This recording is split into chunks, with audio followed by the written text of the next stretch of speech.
तंत्र या निकाय क्या होता है कि ब्रह्मांड का वह भाग जिसका अपने ऊष्मागतिकी अध्ययन के लिए जिसको चुना जाता है वो क्या कहलाता है, सिस्टम कहलाता है। यानी ब्रह्मांड का कोई पार्ट जो अपने ऊष्मागतिकी अध्ययन के लिए चुन ले वो क्या है, सिस्टम, तंत्र या निकाय है। जैसे मान लो ये एक पात्र है, ये पात्र है, पात्र के अंदर है जैसे गर्म पानी है, गर्म पानी,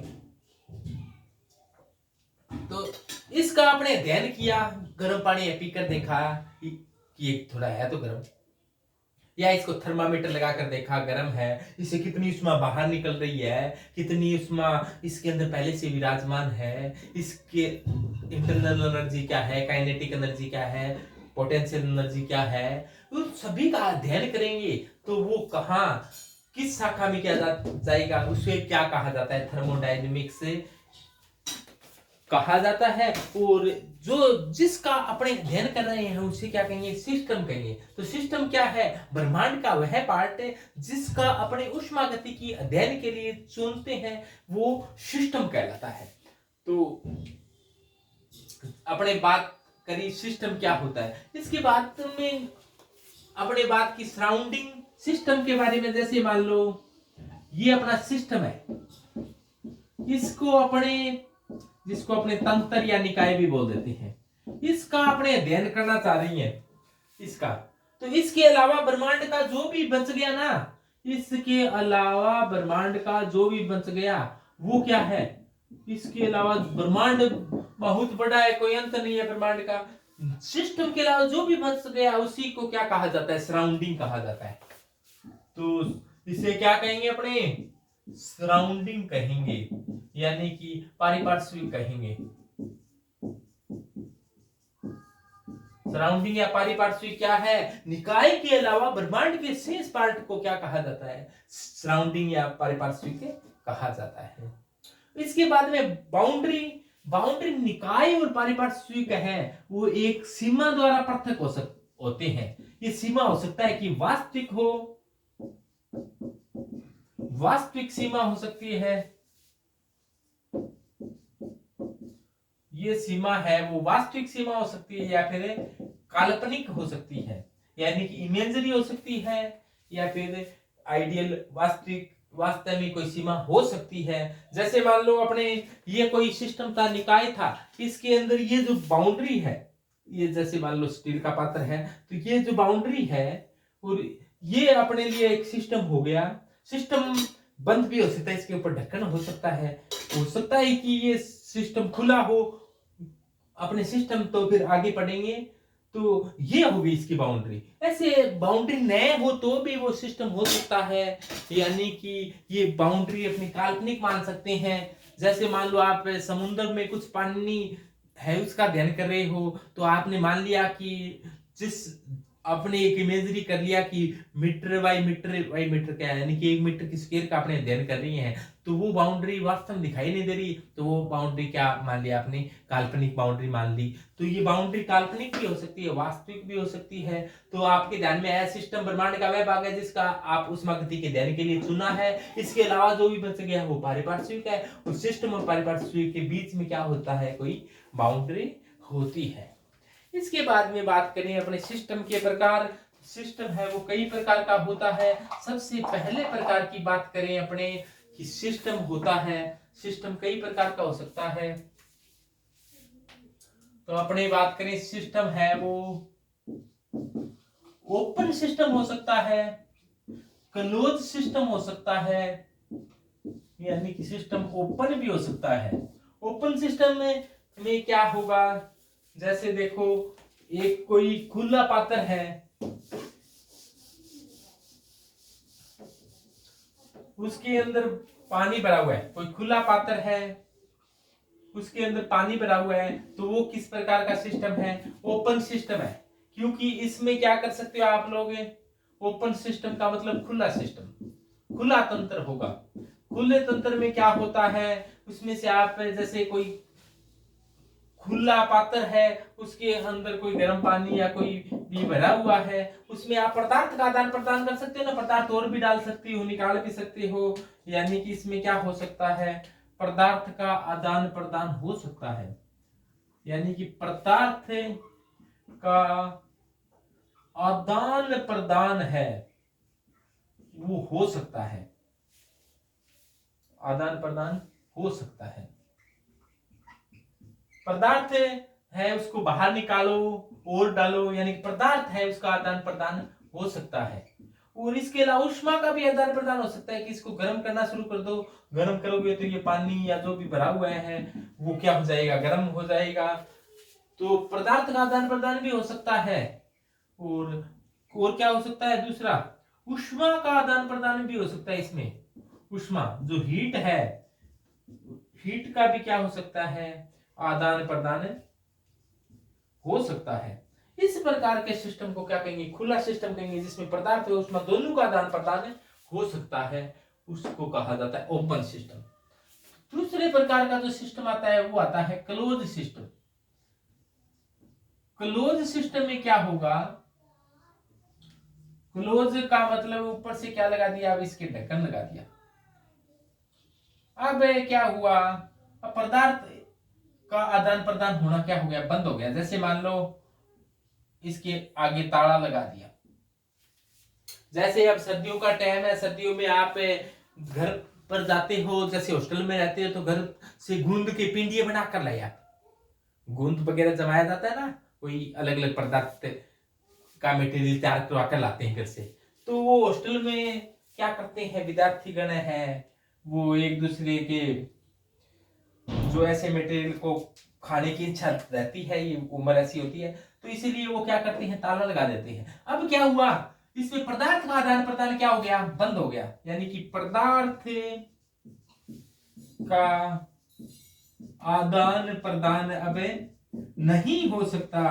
ये इसके अंदर मान लो पिंडिये भरे हैं, लेकिन अपने निकाल कर खा नहीं सकते, ताला तोड़े बगैर। ये पदार्थ का आदान प्रदान अब नहीं हो सकता। लेकिन ऊष्मा का आदान प्रदान हो सकता है क्या, हाँ, ऊष्मा का आदान प्रदान अभी भी हो सकता है। ऊष्मा का आदान प्रदान हो सकता है। कैसे हो सकता है, इसको जैसे गर्म करना रख दो, गैस के ऊपर रख दो, इस जैसे मान लो स्टील का पात्र है, उसको गैस के ऊपर रख दिया तो ये क्या हो जाएगी, पिंडिये सभी गर्म हो जाएंगे। तो ऊष्मा का आदान प्रदान हो सकता है, पदार्थ का आदान प्रदान नहीं हो सकता। ऐसे तंत्र को क्या कहा जाता है, बंद तंत्र है, ये क्लोज तंत्र है।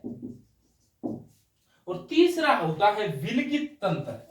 तीसरे प्रकार के तंत्र की बात करें तो जैसे ये पहला हो गया, ये दूसरा हो गया, इसके बाद में जो तीसरा आता है, तो ये दूसरा हो गया। तीसरा अपने लिखना तो यहां चाहिए था, फिर मैं यहां लिख देता हूं। ये कौन सा तंत्र की बात कर रहा हूं मैं, विलगित तंत्र। अगला है विलगित तंत्र। विलगित तंत्र में क्या होगा, इस प्रकार से बाउंड्री होती है, वो उष्मारोधी होती है। इसमें न तो पदार्थ का आदान प्रदान हो सकता और न ही उष्मा का आदान प्रदान होता है। ये उष्मारोधी होती है, इसमें से न तो पदार्थ निकल कर जा सकता, न ही उष्मा निकल कर जा सकती। ऐसे को क्या कहा जाता है, विलगित कहेंगे, इसे आइसोलेटेड कहेंगे।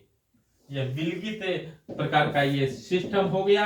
इसमें पदार्थ का आदान प्रदान भी क्या है, नहीं हो सकता, और ऊष्मा का आदान प्रदान नहीं हो सकता। यानी कि इसमें से न तो पदार्थ निकाल सकते, पदार्थ है उसका आदान प्रदान नहीं हो सकता, उष्मा का आदान प्रदान नहीं हो सकता। न तो यहां से पदार्थ निकाल सकते, न ही यहां से उष्मा निकाल सकते। ऐसे को क्या कहेंगे अपने, ऐसे को आइसोलेटेड कहेंगे, ऐसे को विलगित कहेंगे। तो ये विलगित तंत्र है। जैसे आप क्या करते हो, सर्दियों का टाइम है, पढ़ाई का जोर है, तो विलगित तंत्र जैसे थर्मस है, थर्मस आता है मार्केट में, वो उसमें गर्म चीज गर्म ही रहती है, ठंडी चीज है वो ठंडी रहती है। तो वो आप जैसे सेलो का या अन्य का कोई पात्र ले आए विलगित, तो विलगित वाले के अंदर अब ऊष्मा का आदान प्रदान नहीं हो सकता। जैसे आपने सुबह चाय बनाई, चाय बनाकर डाल ली, कहाँ पे है वो, जब भी नींद आने लगे तो चाय की एक कप पी लिया, मतलब उसके बाद चाय का एक कप पी लिया, तो ये किस प्रकार का तंत्र हो गया, ये एक विलगित तंत्र हो गया। तो विलगित में क्या होता है, न तो पदार्थ का आदान प्रदान हो सकता। दोबारा से ध्यान दो क्या हुआ है यहाँ पर, यानी कि ऐसे तंत्र हैं जिसमें क्या हो सकता है, खुला तंत्र है, इसमें पदार्थ का आदान प्रदान, पदार्थ है उसका भी आदान प्रदान हो सकता है। ऊष्मा है, ऊष्मा का आदान प्रदान भी हो सकता है, यानी कि हीट है, हीट को लिया जा सकता है, दिया जा सकता है, पदार्थ को लिया जा सकता है, दिया जा सकता है, पदार्थ और ऊष्मा दोनों का ही आदान प्रदान हो सकता है। क्लोज के अंदर क्या हुआ, क्लोज के अंदर पदार्थ का आदान प्रदान नहीं हो सकता, यानी कि पदार्थ को नहीं लिया जा सकता, को नहीं लिया जा सकता। ऊष्मा, ऊष्मा को लिया जा सकता है, दिया जा सकता है, तो इसको गर्म किया जा सकता है, ठंडा किया जा सकता है। पदार्थ का आदान प्रदान नहीं हो सकता, लेकिन ऊष्मा का आदान प्रदान हो सकता है। और विलगित प्रकार के तंत्र में न तो पदार्थ का आदान प्रदान हो सकता, नहीं ऊष्मा का आदान प्रदान होता है, ये विलगित होता है। जैसे इसका कोई एग्जांपल, जैसे कोई बंद पात्र है, बंद पात्र है, उसके अंदर कोई बंद पात्र है और वो भी कैसा है, विलगित है। जैसे बंद पात्र थर्मस है, थर्मस है कोई ऐसा में रखी है, वो गर्म चाय है, मान लो चाय है, चाय गर्म ठंडी जैसी भी रख दोगे वैसी होगी, लेकिन चाय आएगा तो गर्म चाय थोड़ी ज्यादा अच्छा लगता है। कि बंद थर्मस है, बंद पात्र है, उसके अंदर बंद थर्मस है, उसके अंदर गर्म चाय रखी है, तो ये क्या है, आइसोलेटेड होता है, विलगित होता है, वो गर्म की गर्म ही रहेगी। इसी खुला, कोई खुले पात्र के अंदर जल रखा हुआ है, खुले पात्र में दूध रखा हुआ है, और ये क्लोज, क्लोज बता दिया, इसमें से पदार्थ नहीं दिया जा सकता, ऊष्मा ली जा सकती है। जैसे बंद पात्र में रखा गर्म जल, बंद पात्र में रखा दूध, बंद पात्र में रखे पिंडिये। तो देखो भी, सबसे पहली प्रॉपर्टी है मात्रात्मक गुणधर्म। कुछ गुणधर्म ऐसे होते हैं जो पदार्थ की मात्रा पर निर्भर करते हैं, ऐसे गुणधर्मों को मात्रात्मक गुणधर्म कहते हैं। जैसे द्रव्यमान, आयतन, ऊष्माधारिता, आंतरिक ऊर्जा, एंट्रोपी, गिब्स मुक्त ऊर्जा है, ये मुख्य मुख्य मात्रात्मक गुणधर्म है। यानी कि ये गुणधर्म पदार्थ की मात्रा पर निर्भर करते हैं, यानी कि पदार्थ की मात्रा पर निर्भर।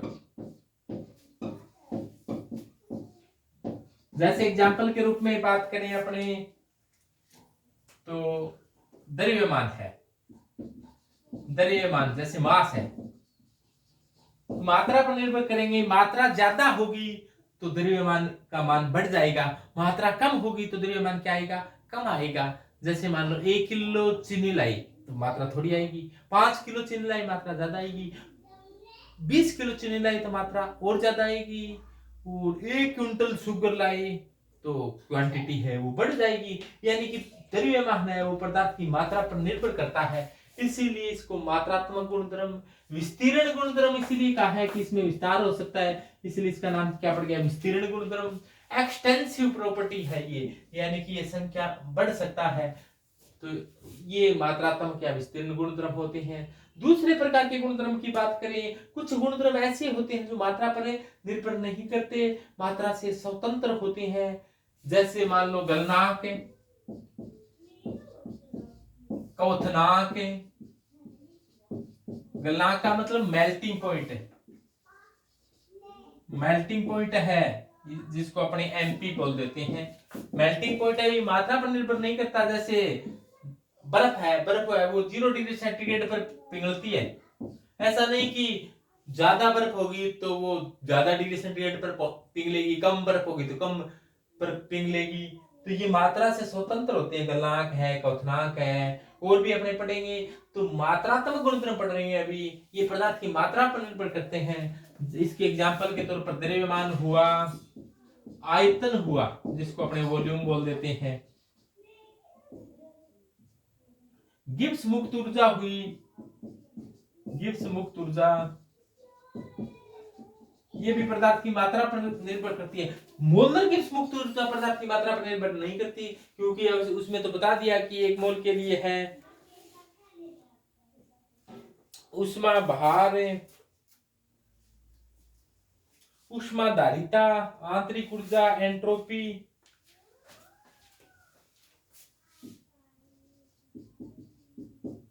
आंतरिक ऊर्जा, इंटरनल एनर्जी, आंतरिक ऊर्जा। तो यदि पदार्थ ज्यादा होगा तो आंतरिक ऊर्जा ज्यादा होगी। एंट्रोपी, एंथैल्पी, ये सभी पदार्थ की मात्रा पर निर्भर करते हैं।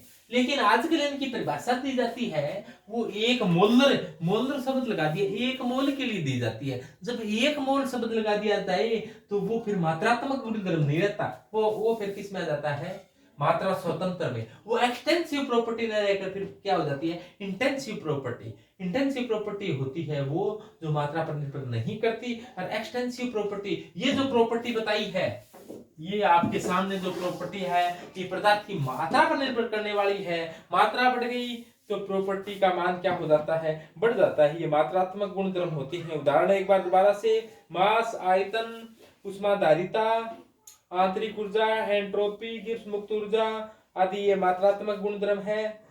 ये तंत्र में जो भी पदार्थ है उसकी मात्रा पर निर्भर करते हैं। दूसरा है मात्रा स्वतंत्र गुणधर्म, विशिष्ट अथवा गहन गुणधर्म।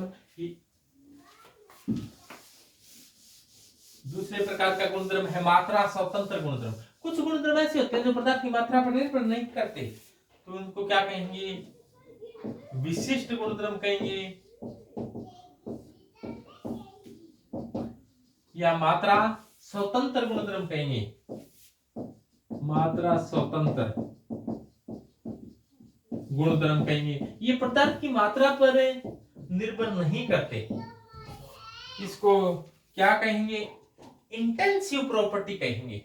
इन्हें क्या नाम दिया जाएगा, इंटेंसिव प्रॉपर्टी कहेंगे, जो बिल्कुल भी पदार्थ की मात्रा पर निर्भर नहीं करते। इंटेंसिव से बनाना इंडिपेंड, इंटेंसिव से क्या बनाना, इंडिपेंड, इंडिपेंड यानी कि डिपेंड नहीं है, यानी कि पदार्थ की मात्रा पर निर्भर नहीं है, मात्रा पर निर्भर नहीं है। तो इसे क्या कहेंगे, इंटेंसिव प्रॉपर्टी कहेंगे, विशिष्ट गुणधर्म या मात्रा स्वतंत्र गुणधर्म या गहन गुणधर्म भी बोल देते हैं। तो ये पदार्थ की मात्रा पर निर्भर नहीं करते। तो इसके एग्जाम्पल है गलनांक, गलनांक, क्वथनांक, मोलर ऊष्माधारिता, मोलर ऊष्माधारिता, सिंपल ऊष्माधारिता मात्रात्मक गुणधर्म है। ऊष्माधारिता सिंपल पूछ ले, ऊष्माधारिता मात्रात्मक गुणधर्म, मात्रा पर निर्भर करेगी ऊष्माधारिता। मोलर ऊष्माधारिता मात्रा स्वतंत्र गुणधर्म है। कोई भी मोलर ऊष्मा है, मोलर एंथैल्पी है, मोलर एंट्रोपी है, मोलर एंथैल्पी है, मोलर एंट्रोपी है, मोलर विशिष्ट ऊष्मा है,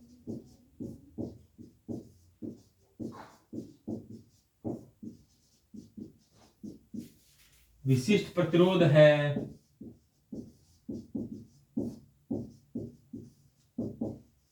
ये मात्रा पर निर्भर नहीं करते। तो एक बात तो ये ध्यान रखो कि जिसकी आगे मोलर शब्द आ गया ना, वो मात्रा पर निर्भर नहीं करता। गलनांक और क्वथनांक मात्रा पर निर्भर नहीं करते। तो ये मात्रा स्वतंत्र गुणधर्म होते हैं जो मात्रा पर निर्भर नहीं करते हैं। घनत्व डेंसिटी भी मात्रा पर निर्भर नहीं करती है। बात है कि जब भी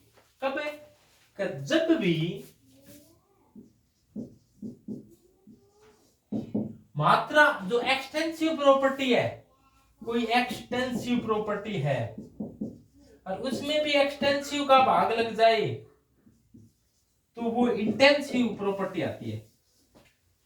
एक्सटेंसिव में एक्सटेंसिव का भाग दिया जाता है तो इंटेंसिव प्रॉपर्टी आ जाती है। इसकी एग्जांपल के तौर पर आपको बताएं, कुछ प्रॉपर्टी ऐसी होती है जो एक्सटेंसिव है, उसमें भाग भी एक्सटेंसिव का दिया जा रहा है लेकिन उत्तर क्या आता है, इंटेंसिव का। जैसे डेंसिटी घनत्व होता है, वो क्या होता है, द्रव्यमान।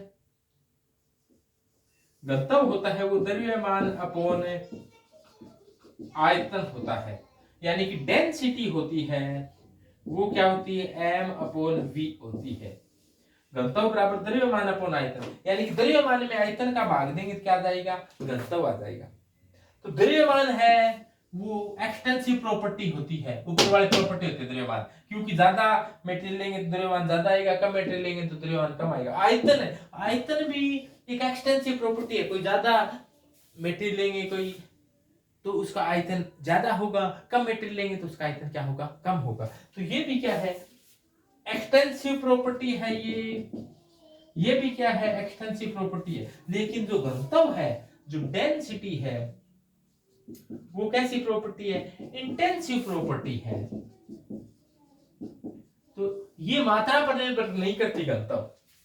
जैसे मान लो पदार्थ कितना ही लो चाहिए, उसका घनत्व, जैसे मान लो अपने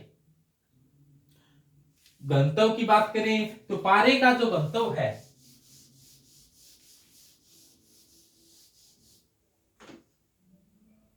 जो पारा है, पारे का घनत्व निश्चित होता है कितना, 13.6 किलोग्राम प्रति लीटर होता है। पारे का घनत्व कितना है, 13.6 किलोग्राम प्रति लीटर होता है। और ये घनत्व अपने जल का ले लें, H2O का घनत्व कितना होता है, H2O का घनत्व होता है 1 किलोग्राम प्रति लीटर। 1 लीटर में 1 किलोग्राम ही आता है। ये 25 डिग्री सेंटीग्रेड है और एक वायुमंडलीय दाब पर दिए गई है, क्योंकि दाब बढ़ाने पर आयतन कम हो जाता है, दाब कम करने पर आयतन बढ़ जाता है, दाब बढ़ाने पर भी आयतन बढ़ जाता है। ये ये है 0 डिग्री सेंटीग्रेड टेम्परेचर पर और 1 atm प्रेशर पर। और अपने इसको कहने का अर्थ ये है, ये समझ रहे होंगे आप लोग कि घनत्व थोड़ा सा समझो। घनत्व होता है एक इंटेंसिव प्रॉपर्टी होती है।